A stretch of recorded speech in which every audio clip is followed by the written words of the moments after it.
Hey everybody, this is Grace, and I just went in and bought some groceries. Today's Monday, December 5th, 2022. We went on Friday to a store that was, the grand opening for it was exactly a month before that day.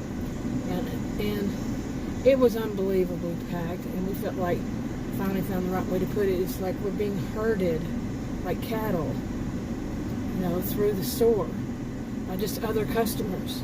It was so jam-packed. He's older than I. In all of our life, we've never seen anything like that. And it was a horrible experience. And at some point I put my list in my purse, said, forget it. There's no way, if you think like a herd of cattle being pushed through narrow spaces, all moving into one another, that's what it felt like, really. So today I need to go get a few things, and I said I only need to get 2 things, and I wound up with $150 worth. Yeah, but there was so much that we weren't able just to get. Seriously. And anyway, this experience here, and the reason I do a lot of these videos is just like I've said before, it's a pressure release valve after going in the store, and it's like almost every time I go into a store, any kind of store, especially grocery stores, it's like, were you never taught in school, and I seriously doubt that you weren't taught, to stand in line and wait your turn?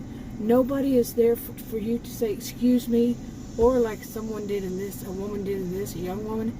She bent down in front of me to get something when I had just walked up there. She come up right behind me. Nobody on the rest of the aisle, the rest of the store was pretty much, it wasn't busy, surprisingly.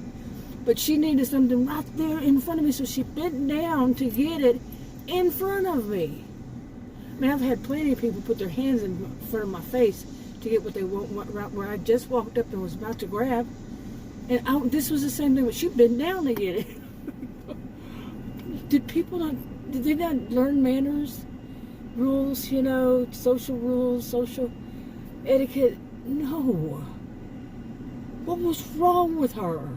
Now, 2 of the people that this kind of thing happened, I forgive them. They had little babies. Okay, I can forgive male or female if they have a small newborn, look like newborn children. Yeah, I can forgive you. Okay, quickly. I can forgive anybody, but quickly, I understand. It can be really rough with the new baby and then going to buy groceries with a young child, even. Anybody.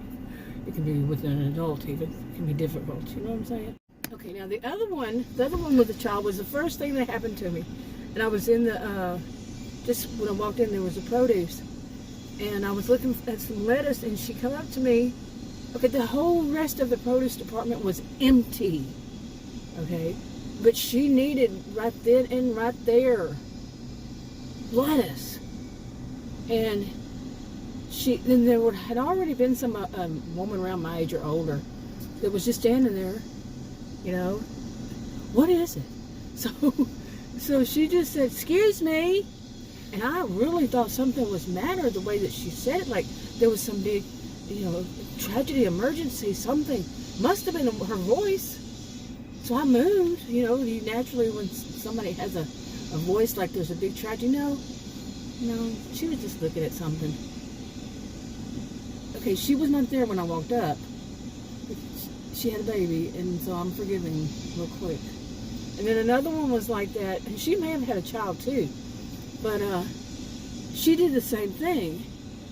Or maybe that was the second one, was the one that I moved so fast. And really, my thought is, unless there is some dire emergency, you're not going to survive it if somebody doesn't move out of the way. That's rude. That is really rude. You are not first. You stand in line and you wait your turn. My goodness, what is so difficult about it? What's so difficult that people can't understand that they're not first? They don't have a right to push somebody out of the way in a grocery store that's already standing there, that just got up there, unless they've been standing there for 50 minutes, an hour or something. No, but if they just walked up there and you walked up behind them and you think that they got to move for you, and I am serious, I'm a social and behavioral scientist. I have seen this far too many times, and not just with me. with other, it happening to other people, not involved, me just observing. I'm just observing it. But some people really think that other people need to move out of their way. Like they own the store. We all know what that's called, don't we? We have a good idea. Narcissistic much? I'm not diagnosing anybody, but yeah, you are all that matters. Wow. Yes. But like I said, when I see somebody with a baby care, what do they call it? Yeah, little baby seat thing in their shopping cart that shows it's an infant. You can tell pretty much it's an infant. I would think so. I can forgive them quickly. They still need to think if they did that without the baby. Yeah. No, you're not first. You're not the only person on the planet that's ever had a baby or has a baby. Yeah. But what gets me, really, okay, now I do understand herd mentality. I really do. One of my first videos, like 7 years ago, on this kind of behavior, narcissistic behavior, was about herd mentality, that kind of toxic people, so on and so forth. Also people with the mantra mentality, the people who have to have others and just follow their lead. Anybody who's in it who says anything and that it sounds good, this type. I understand herd mentality. I don't like it. I think it's really, but whatever it is, I attract other people to me. Like, maybe they feel some sense of safety or something around me. I'm a gentle giant of a woman, so maybe, yeah, they feel that sense of security, something, because I've had so many times when it was, okay, I need to get out of here one way. But so many times that I'm just standing there and so many people are just, they got to be right there. The whole rest of the store. And yes, I have said this more than once. I was raised in a time when you be aware of your surroundings. Okay, I'm not going out this way from this angle. Let me make sure. Yeah. Okay, but you be aware of your surroundings, and of course, if people are doing that, like smothering you. This is Texas. You don't smother people. We like our wide open spaces. Okay, so if somebody is making that kind of mistake, social mistake of getting right next to you or bend down in front of you, put their hand in front of you, you might want to be suspicious a little bit. But that's what maybe my generation, I don't know about other ones, if they were raised this way, to be aware, especially if you're female, of your environment, of your surroundings, especially like if you have a purse, anything. And I don't want anybody to be paranoid, and they didn't want to teach us to be paranoid. I'm not teaching anybody. I'm just saying what it was for me. But,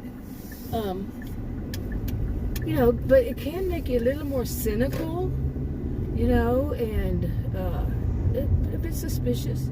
Not suspicious, but you to be suspicious of others all around.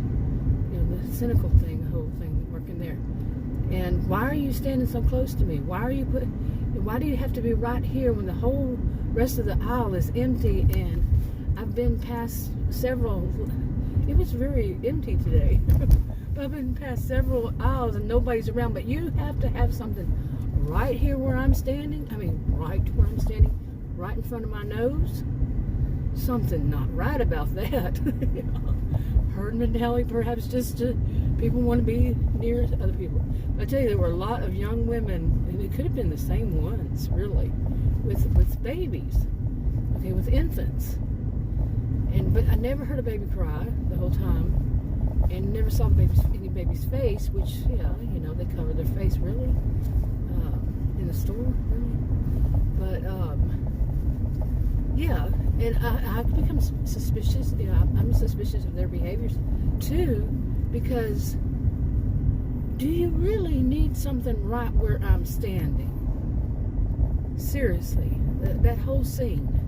And that has been going on since I can remember. I noticed that social behavior scientists, I'm trained in research, especially this kind of observation, participant, observer. Okay, which way do I want to go? I think I'll go this way. Yeah. But it was like, really? Seriously? Okay, but hopefully I bought enough groceries where I don't have to go to the grocery stores for any grocery store for another couple of weeks. I can't do the month thing, but I pretty much do maybe 2 weeks. Usually it's 10 days. But I'm trying not to have to go to the grocery store. My goodness. It's especially lately, since I didn't go out and buy groceries in 2020 and 2021 because of my health condition. I have an adrenal issue, and so I was one of the more vulnerable, so I stayed home, and I'm leaving out certain words, but we had our groceries delivered. So starting in, back in 2022, at some point, I stored, even 2021, a little bit. And Adam was doing it because he was able to before me. He was like, oh my goodness. He was never the one. Known him 40-something years. We got married 40 years, just over 40 years ago. And he was never the one to buy the groceries. It was always me. I was mainly the homemaker. Was also a student and an employee at times. All three. And so I prefer to buy the groceries. Let me put it that way. Yeah. That was our division of labor. Is I'll worry about those. You worry about the cars, the automobiles. And I'll worry about the groceries. And anyway, that was our deal. Because no, he's not going to buy groceries. But he didn't. He was like, I can't believe it's like that out there. I can't believe people are that bad. Oh, I was supposed to go turn in that little bitty lane over there. Now I'm going to have to do a U-E. If I can. Yep, there's no sign that says I can't. But anyway, I really now at this point, what happened during those year and a half or so, did people lose their minds? And they decided I heard a joke about that, about driving.